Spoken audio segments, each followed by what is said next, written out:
Hola, buenos días. Aquí está el video para explicar el concepto de tabla Hatch que estuvimos revisando en la clase teórica del día viernes, donde vimos que la tabla Hatch es una estructura de datos que me permite guardar un gran volumen de datos sobre una estructura un poco más reducida, un poco más pequeña. Lo que habíamos planteado era el tener una estructura, una tabla, ¿cierto? Donde iba a mantener dos elementos, que estaba la clave por un lado y el valor asociado o los valores asociados a esa clave. Entonces, por ejemplo, podríamos tener el 01, ¿cierto? Y yo tenía que aplicar sobre un valor X una función que era, le habíamos llamado f en clase, pero en realidad es una función hash, que me devuelve esa clave, ya la clave asociada a ese valor X. Entonces esta función hash yo la debía escoger correctamente para poder asegurarme de que no dejaba mucho espacio en blanco o bien que no desperdiciara el espacio o se quedaron, fue un espacio muy reducido, ¿cierto? Y que todos quedan como conglomerados dentro de un mismo sector de la tabla. Entonces la elección de esta función hatch no es algo que sea fácil, ya de hecho hay estudios que indican cuál es la mejor función asociada o escogida para aplicar hatch. Nosotros hemos dicho que una de las funciones como más populares es indicar un h de x, ¿cierto? Con módulo, con un número cualquiera, ese es el famoso resto, ¿cierto? Con un número n, donde este n se indica que debería ser un número primo, ya para asegurar un poco la mejora en el rendimiento. Lo que nosotros vamos a revisar ahora es la implementación de la tabla Hatch, considerando que vamos a tener un conjunto de valores, ¿cierto? Y ese conjunto de valores van a estar almacenados en esta tabla Hatch.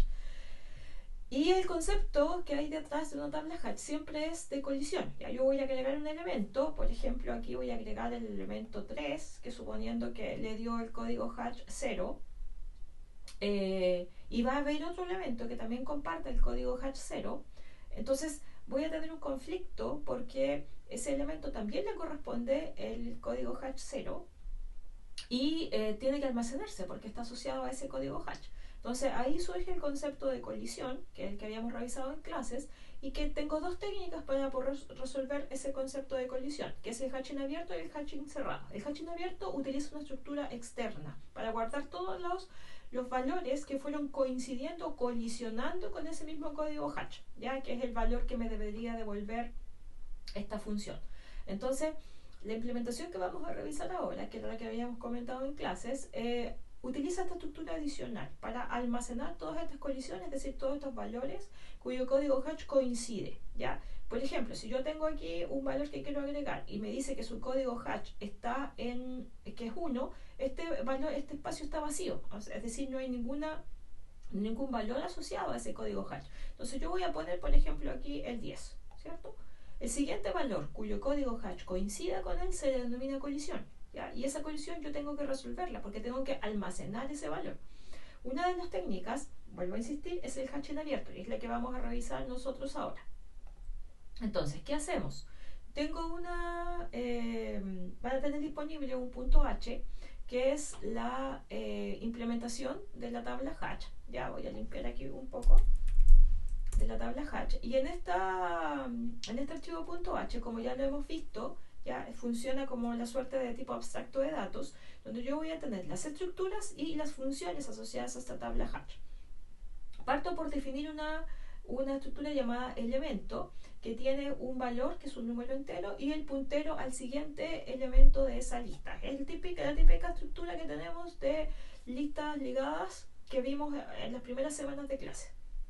Después tengo la estructura de la tabla en sí, donde voy a tener la clave o el código hash, ¿cierto? El valor y un conjunto de entradas.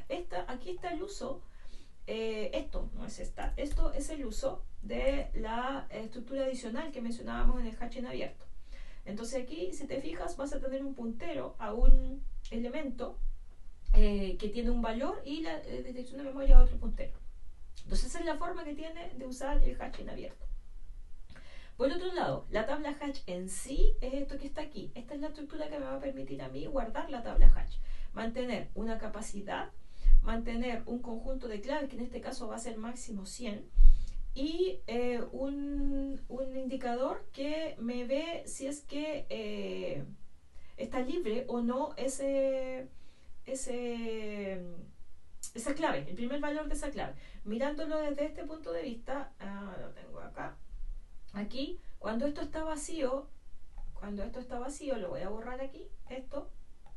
Entonces ahí me va a indicar que esto está libre, que ese hash está libre, es decir, que no hay ningún elemento que esté guardado en él, ¿ya? Ese es el objetivo que tengo con este arreglo, que tiene la misma capacidad de aquí arriba, ¿ya? Recuerden que la tabla hash es una cuestión estática en principio, ¿ya? La estructura extra que utilizamos para manejar el hash en abierto es lo dinámico, ya que me debería llevar a pensar que podría no llenarse mi tabla hash. Ya, ahí está, las funciones. Acuérdense que las funciones, cuando estoy hablando del tipo abstracto de datos, aquí estoy hablando del tipo abstracto de datos de tabla hash, define estructuras y operaciones, que es el mismo concepto que tenía en la orientación a objeto. De hecho, esta es la génesis de la orientación a objeto. Entonces yo voy a tener varias funciones que apuntan al operatorio sobre una tabla hash. El obtener el código hash, esa función está implementando el código hash o la función hash que quiero tener, una función para ver la tabla hash, una función para crear la tabla, una función para agregar una clave y una función para buscar. Entonces, vamos una por una. La función que me devuelve el código hash, tengo dos parámetros que aquí arriba están especificados. Uno es el valor k, que es el valor el código hash que quiero generar, y la capacidad, es decir, cuántos valores hay. En este caso estamos usando una función hash súper simple, que es la del módulo. Entonces yo al valor al cual le quiero asignar el código hash, le aplico el módulo con la capacidad. Entonces yo tengo una capacidad de 11, me va a dar el módulo entre la división del número y el 11, ya que era algo similar, creo que lo que habíamos visto en clase. Entonces, este código hash, que es el que me va a devolver, es el que representa donde voy a guardar yo el elemento en la tabla. Después está la función para ver la tabla hash. Aquí generamos un archivo de texto que siempre se va a llamar hash.txt y que estoy abriendo el archivo como de escritura, que fue lo que hicieron en el laboratorio de la semana pasada y que también tuvieron que haber hecho en la tarea. Entonces, tomo la capacidad de la tabla, que en este caso van a ser 11, 12, no sé, y lo que hago es setear las entradas. Entonces, no seteo las entradas porque lo estoy imprimiendo. Veo si es que hay entradas, si es que hay claves colisionadas. Recuerden que el campo entradas es un puntero es una dirección de memoria que apunta a una lista. Entonces, si esa lista está vacía, es porque es el único elemento que hay en la tabla. Entonces aquí yo imprimo el valor de la tabla que está, la clave, ¿cierto? El código hash y su valor asociado. Ya que es lo que vemos, va a quedar algo similar a esto. Aquí voy a mostrar hash.txt. Cuando yo imprimo me queda algo similar a esto. Entonces, ¿cuál es la lectura que tendría que hacer? Aquí tengo mis 11 valores, porque la capacidad con la que la voy a crear va a ser de 11, del 0 al 10. Entonces, estos son todos los elementos cuyo código hash era 0, ya de los que yo fui insertando, el 33, el 22, el 11, el 44, etc. Y aquí están los del 1, los del 2, etc. Entonces lo que está haciendo aquí es mirando que si la tabla está vacía, entonces imprime el único valor. Si la tabla no está vacía, si la tabla adicional, digamos, si las colisiones, hay más de una colisión, entonces comienza a imprimirlas una por una. Ahí está, ¿cierto? La clave y el valor, ¿ya? Y aquí comienza a recorrer una por una todas esas, ya todo el resto, digamos, porque ya me dio que era distinto del grupo, entonces por lo tanto al menos hay uno, lo imprimo y de resto empiezo a imprimirlos uno por uno. Tomo lo que está en la lista, lo imprimo en el archivo, eso sí, y paso al siguiente puntero, y así sucesivamente. Aquí me aseguro de que si es el último elemento, entonces pongo una llavecita, y si no es el último elemento, entonces pongo la coma, que es el que está ahí. Ya para separar, pongo una coma o la llave, dependiendo de lo que esté. y luego después de eso cierro el archivo. Entonces eso me va a generar este archivo de texto con la tabla, porque no la voy a imprimir porque son muchos valores, normalmente para eso están, ¿ya? Entonces vamos a trabajar todo lo que es la tabla Hatch, las salidas a archivos de texto, porque si no en la pantalla no vamos a ver nada, o se va a complicar un poco la lectura. Setear la tabla Hatch, crearla, ¿ya? Significa que yo voy a recibir la capacidad, voy a setear la capacidad de la tabla, aquí creo una variable de ese tipo, le seteo la capacidad, y luego comienzo a recorrer elemento por elemento, el índice, digamos, porque es un vector, y le asigno a la clave el índice, al vector de libres, lo marco en 1 porque está libre, recuerden que el 1 es un verdadero, entonces está libre, y seteo en null las colisiones, por eso supone que no hay nada, estoy recién creándola, y luego de retorno a la tabla. Para agregar un elemento a la tabla Hatch, necesito recibir la tabla y el valor que quiero insertar. Entonces lo primero que tenemos que hacer es obtener el código Hatch. Para eso llamo a la función Hatch, que le paso el valor y le paso la capacidad de la tabla, que era lo que habíamos definido previamente. Eso me va a dar un código Hatch, el que yo voy a usar para ver dónde debería quedar mi elemento dentro de mi tabla. Entonces aquí cuando la tabla está vacía, ¿verdad? Me debería dar aquí uno de estos valores entre 0 y 10. Matemáticamente, si yo lo aplico, por ejemplo, con una capacidad de 11, el Hatch, como está definido, me va a dar un valor entre 0 y 10. Entonces, ¿qué hace? Va a verificar que esté libre. Si está libre, entonces lo seteo ese valor y lo dejo en 0, el índice del arreglo libre, porque ya está ocupado. ¿Ya? Entonces, viene el otro que venga, va a formar parte de una colisión y se tiene que guardar en la lista. El retorno de la tabla. Ahora, eso es cuando está desocupado.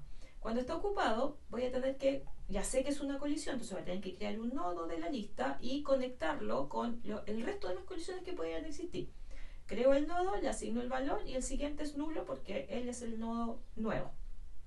Luego veo si es igual a nulo. Las entradas significa que esta es la primera colisión que se está dando, entonces le asigno a las entradas el nuevo nodo que acabo de crear. Si esto no es igual a nulo, significa que ya había una colisión previa, entonces voy y la recorro. Entonces le asigno el auxiliar, lo que ustedes que han hecho todo el tiempo, recorro el auxiliar hasta llegar al último nodo para poder conectarlo. Entonces me quedo con siguiente distinto de null, la típica técnica, ¿cierto? Y voy avanzando. Cuando logro llegar a que el siguiente sea igual a null, significa me quedo en el último nodo de las colisiones y le asigno el nuevo y retorno a la tabla. Esas son las operaciones clásicas. Veo la tabla y agrego un elemento. Típico que vamos a tener que hacer es buscar en todas las estructuras que hemos visto, creamos la estructura, insertamos un elemento, buscamos un elemento, incluso hemos llegado en algunos puntos hasta eliminado. Acá no tengo para eliminar, solo para buscar. Y aquí está, la tabla Hatch. Para buscar necesito la tabla y necesito el target o el objetivo, lo que estoy buscando, que es un número entero porque estoy guardando números enteros. Si me pidieran usar una tabla Hatch con caracteres o con cadenas de caracteres, ahí el tipo de dato cambia. Entonces, ¿qué hago? Saco el código Hatch de este target, es decir, dónde debería estar, cuál es la entrada en la tabla Hatch que le corresponde. La ubico y le saco el puntero auxiliar en el caso de que hayan algunas colisiones. Pregunto, ¿lo que estoy buscando está en el target? Lo que estoy buscando está en el primer valor, ¿cierto?, de esa entrada. Si es sí, entonces devuelvo un 1. Si es no, entonces sigue y va a buscar lo que está en las posibles colisiones. ¿Qué significa eso? Auxiliar distinto de null. Pregunto, ¿el auxiliar valor es igual a lo que estoy buscando? Si es así, entonces salgo, retornando un 1. Si no, avanzo. Y así sucesivamente. Si terminé de revisar todos estos y no he encontrado el elemento, entonces debería devolver un menos 1. Ahora, aquí estoy viendo que me falta algo, porque aquí si esto no tiene valor, entonces debería devolver un menos 1. Entonces lo voy a cambiar inmediatamente. Voy a preguntar si tabla, así vamos a poner tabla punto libre xhatch, ¿cierto? Es igual a 0, significa que está, igual a 1, significa que está vacía, entonces voy a retornar un menos 1. Esa condición me faltaba, ¿ya? Porque significa que esa entrada a ese código hash no tiene valores, porque si esto está libre es porque ni siquiera ha llegado 1. Entonces voy a retornar un -1. Esa condición me estaba faltando. Entonces verifica que el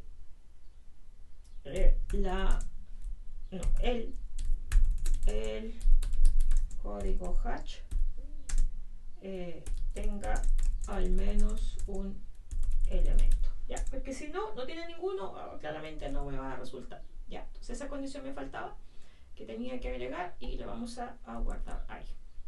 Listo. Esa es la función. Esa es, perdón, la implementación de la tabla hash, que está en un archivo .h, que lo más probable es que tengan que utilizar en la evaluación y en el laboratorio del viernes. ¿Ya? Eso es lo que van a usar. Entonces, ¿qué hacemos después? Voy aquí y voy a abrir la implementación o el uso de esto, el 11hash abierto.c, y aquí está. Utilizo el hash.h y tengo un main donde voy a validar, ¿cierto? Voy a obtener de la línea de comandos, solamente voy a necesitar 3 parámetros. Le voy a pasar la capacidad con la que quiero crear y la cantidad de elementos que quiero crear para almacenar en la tabla hash. No los voy a leer de teclado, pero son muchos, los voy a generar aleatoriamente.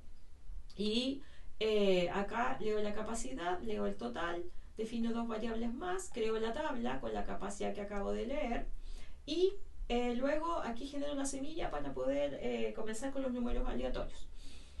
Imprimo tabla seteada, imprimo generando valores, aquí dependiendo del total, de lo que él me haya dicho que voy a crear, que es el tercer parámetro, perdón, de la línea de comandos. Voy a generar tantos valores aleatorios como el total me lo indique, procurando de que no estén repetidos, ¿ya? Porque no quiero elementos repetidos en mi tabla hash. Entonces genero un valor entre 1 y 50, ¿ya? Aquí elegí el 50 por escoger algo nada más, y verifico que no exista. Entonces si el buscar me dice que es -1, porque el valor no está. Y el buscar se encarga de tomar el código hash, ir a buscarlo, si es que está en la entrada, si es que es la primera entrada, o si esta forma parte de las colisiones. Eso lo hace la función buscar. Y aquí yo agrego la clave. ¿Ya? Punto súper importante que les ha pasado en varias pruebas ya. Esta función, agregar clave, me le paso la tabla y como no estoy trabajando con punteros, me va a devolver la tabla. Si yo no la recibo, nunca voy a poder ver los cambios. Ya, eso es un error que cometieron varias veces en la prueba. En las 2 pruebas en realidad que hemos tenido hasta ahora. Así que traten o procuren de ver eso con un poco más de detalle ahora. Si es igual a -1, entonces salgo. Ya significa que lo pude insertar. Salgo del ciclo para que me dé paso al siguiente. Este ciclo que está aquí es para validar que solamente voy a insertar valores únicos dentro de la tabla hash. Luego hago la llamada a la función ver tabla hash, que me debería generar el archivo txt. Entonces vamos a mover la terminal acá y vamos a decir que clear. Vamos a compilar de nuevo. Word-o 11 hash abierto 11 hash abierto.c. Ya, ahí estamos. Oh, era .c. ¿Estamos? Ok, no hay problema. Entonces ahora 11 hash abierto. Le tengo que pasar la capacidad primero. La capacidad de mi tabla hash va a ser de 11 valores. Le tengo que pasar la cantidad de elementos que quiero insertar. Voy a insertar 50, como les decía. Entonces me dice la tabla seteada, generando valores para la tabla hash, generó los 50 valores que yo le pedí aleatoriamente. La tabla hash generada, vea el archivo hash.txt. Entonces vamos a ver el archivo cat hash.txt. El nombre del archivo es fijo, ya, de hecho en la función si miran está siempre el hash.txt. Si lo quieres parametrizar y quieres darle el nombre del archivo, bastaría con que lo dejases desde la línea de comandos y le pases el nombre a la función. Aquí está. Si te fijas, está el 11, el 33, el 22, el 44, números aleatorios que me iban a dar la inserción de en la tabla hash de varios valores. Aquí se supone que el primer valor que aparece aquí es el primer valor que le tocó ese código hash. Por ejemplo, el 38 fue el primero que se generó, cuyo código hash era el 5. Ya, ese es. Después el que venía, ya fue estos de acá, todo esto forma parte de la colisión. Esos valores son los que están almacenados en la lista que va hacia el lado. Si se fijan, los pude almacenar todos. Si usted los cuenta, aquí hay 50 números. Se almacenaron todos en una estructura súper pequeña. ¿Ya? Ese es el objetivo de la tabla Hatch. Entonces, manejar este concepto de colisiones para guardar este gran volumen de datos. Aquí estoy minimizando lo de gran volumen de datos, porque solo puse 50 cuando tenía capacidad para 11, pero maneja esas colisiones o esas coincidencias de códigos Hatch utilizando esta estructura adicional, que era la que les mencionaba. Entonces, ¿qué debemos hacer ahora nosotros? Tanto para el laboratorio de la próxima clase como para la prueba, utilizar esta implementación de Hatch.h, ¿ya? Para que lo vayan revisando, ¿cierto? Eventualmente, si le podemos agregar alguna otra funcionalidad, vamos a hacer esa actualización, pero por ahora es todo lo que necesito que tengamos para el laboratorio del día viernes. Eso es, espero que les haya quedado claro. Ya recuerden que estos son propuestas de implementación, pero si bien es cierto, tenemos que guiarnos por esta implementación. Entonces, cuando hablemos de implementación de tabla Hatch, esto es lo que vamos a usar, ya, ni más ni menos, así como lo hicimos con el heap, como lo hicimos con el árbol y con la pila. Ya tenemos a nuestro haber 4.h disponibles: el abb.h, el pila.h, el heap.h y el hatch.h, que todas esas funciones o todas esas librerías las podemos utilizar para poder resolver problemas un poco más amplios. Eso sería todo. Espero que les sirva. Voy a dejarles el video en el canal. O sea, bueno, ya está en el canal si lo están viendo. Y voy a preparar un apunte también con algunos ejercicios y ejemplos de cómo utilizar el hatching abierto y el hatching cerrado, que teóricamente solo lo vamos a ver, pues no vamos a implementar eso por ahora. Ya, que esté muy bien, que tengan muy buen día, muy buena noche, lo que sea, y nos vemos en clases en 2 días más. Que esté muy bien. Adiós.